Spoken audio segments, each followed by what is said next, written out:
Hello, I'm John Kryler. Welcome to This Week in the Markets. On Wednesday, the Federal Reserve kept the federal funds rate at 5.5%. In this press release, as well as prepared remarks by Chair Powell in this press conference, they talked about their dual mandate, that is imbalance, maximum employment, and inflation coming down to their 2% mandate. They'll continue to be data dependent, but at this stage, they were looking to lower rates at some point. That some point, though, might be further out in the future than the bond and stock market had thought. Answering a specific question from a reporter, he acknowledged that the baseline for the Federal Reserve, as it stands right now, is not a rate cut starting in March. Stock and bond market sold off with that news late on Wednesday's session. The next meeting after March is April 30th, May 1st, with the decision coming on May 1st.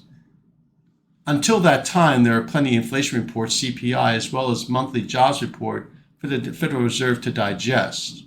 Again, the stock and bond market is relying on rate cuts starting in May now, as opposed to March, to bolster the economy. One thing I'm looking at right now and having my eye on are community banks and regional banks.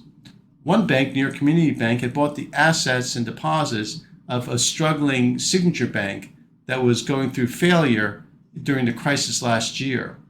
In this earnings release, they had to lower their dividend, New York Community Bank, because of costs of higher federal scrutiny because of being a larger bank, as well as some real estate loans from Signature Bank that have not performed well. Other regional banks have already announced earnings, and there are no issues, though over the next few quarters, it remains to be seen if the other things might be developing in other regional banks. Something to keep an eye on. I'm John Kreitler. This was This Week in the Markets. Have a great week.